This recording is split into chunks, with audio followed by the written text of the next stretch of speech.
Merci, Monsieur le Président. Distingués assesseurs. Maître Baldé, vous avez dit que votre interpellation s'est faite à la maison des jeunes de Dixine. N'est-ce pas? Oui, exactement. Il était quelle heure? Il était vers 20h. Est-ce que vous aviez fermé les portes et fenêtres de cette maison? Pas du tout. On avait juste fermé les portes paclées toute la journée. Et on était dans la cour, les gens venaient, on avait mis en place un registre que les gens pouvaient signer. On était en train de discuter entre nous, la porte n'était pas fermée à clé. Quand ceux qui sont venus vous arrêter sont arrivés, les portes étaient fermées à clé ou pas? Et les portes n'étaient pas fermées à clé.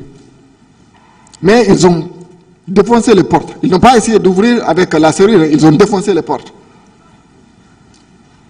Comment on vous a exfiltré de là? On m'a tiré par les pieds, par les mains traînées par terre. Pas de dire par exemple, levez-vous et puis vous marchez, on vous amène dans les voitures. Non, non, non. On nous a tiré par les pieds, certains par les cheveux, par la tête, c'est par terre, jusqu'au niveau de pick-up. Ensuite, on nous a mis à l'intérieur. Quand vous êtes arrivé au camp Alfaya et Diallo, vous a-t-on interrogé avant de vous mettre dans le conteneur ou c'est après? C'est après. Quand nous sommes arrivés, Colonel Thiebro nous a alignés. Il a demandé qui était le chef. Je lui ai dit que c'était moi. Il a dit oui. Ça, c'est une forme de terrorisme moderne. Il a envoyé le pain et le corned-beef. Il nous a donné le choix de manger ou bien sans coup sous les fesses. Donc, on a avalé. Le choix est vite fait. Vite fait. On a avalé. Et c'est après qu'on a avalé, c'est en ce moment qu'il nous a mis dans le conteneur. Tous. Celui qui procédait à l'interrogatoire, était-il un officier de police judiciaire ou c'est juste un gendarme qu'on a mis pour la circonstance qui devait vous interroger? Non, c'est pas un officier de police judiciaire. Excusez-moi, je n'ai pas fini. Ou bien c'est M. Moussa Thiebro lui-même en personne qui s'est occupé de votre interrogatoire, qui vous a donc interrogé? Non, non, c'est pas lui qui m'a interrogé. C'est quand je suis rentré dans la salle, il y avait des gendarmes comme ça qui sont arrêtés l'un côté avec les armes. Il y avait un gendarme qui était devant moi avec un civil.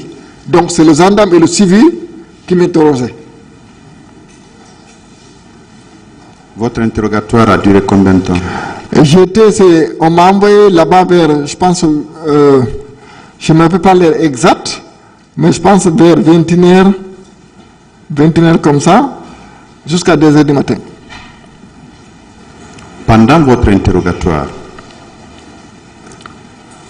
durant tout le temps qu'a duré votre interrogatoire, M.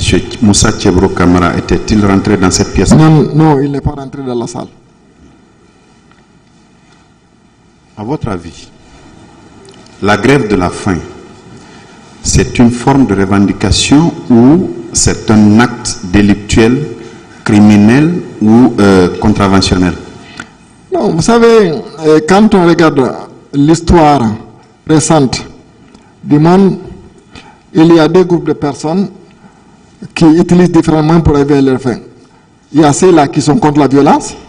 Donc il faut utiliser des méthodes pacifiques, et c'est là qu'utilise la violence. Et nous, compte tenu du contexte de l'époque, on a dit il faut utiliser la non-violence. La grève de la faim, on ne fait du mal à personne. On organise notre grève de la faim, et là aussi dans un endroit public où on ne nuit à aucune personne. On n'aurait jamais pu imaginer que cela puisse nous conduire au camp Alfaya. Votre procès verbal, enfin, d'interrogatoire entre griffes, vous l'aviez signé? Je l'avais signé. Dans quelles conditions vous l'aviez signé? Quand à 2h du matin, compte tenu de douleur que je subissais, parce que ceux qui me connaissent le savent, je suis une personne qui ne cède pas facilement. La douleur, je la supporte. Lorsque j'étais tout petit, j'ai tombé assez malade. Vous avez Donc, signé, excusez-moi, monsieur Maître Baldé, de vous interrompre. j'ai signé puisqu'on m'a forcé à signer. Enfin, j'ai demandé à ce qu'elle écrive et que je signe. Puisque je me suis dit, en signant ce procès verbal, les gifles et les insultes vont s'arrêter.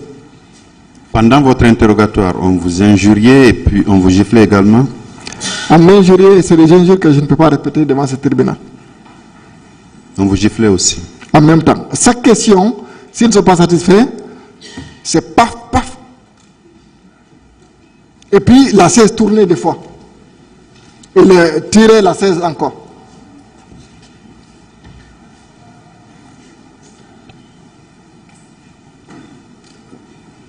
Quand vous avez, au petit matin, comment vous êtes sorti de là, dans ce conteneur-là? On vous a appelé un à un pour vous dire qu'on vous avait libéré, ou bien il a fallu l'intervention de tierces personnes?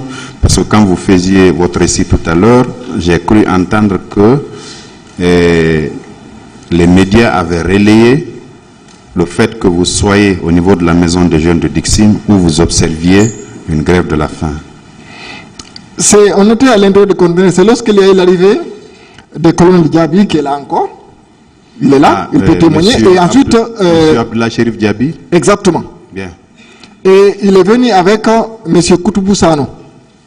Et quand ils sont venus, je suppose, puisque nous on était à l'intérieur du conteneur, mais en tout cas quand on est sorti, on les a vus devant les escaliers, les deux, quand on nous a fait sortir du conteneur.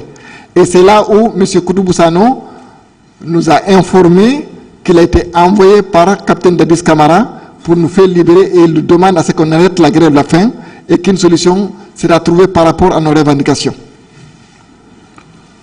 Vous avez dit tantôt que vous avez trouvé 2 ou 3 personnes dans ce conteneur. Non, 2 personnes, exactement 2 personnes. 2 personnes. Vous savez, vous étiez sorti avec ceux-là? Non. C'est là, on les a laissés à l'intérieur du conteneur. Vous ne savez pas qu'est-ce qu'elles sont devenues par après? Ah, monsieur le procureur, quand on est sorti là-bas, on n'a pas cherché à savoir ce qui se passe derrière nous. C'est des personnes que vous connaissiez ou pas? Non, pas du tout, on ne les connaissait pas. Bon courage, maître. Merci. Merci, monsieur le président.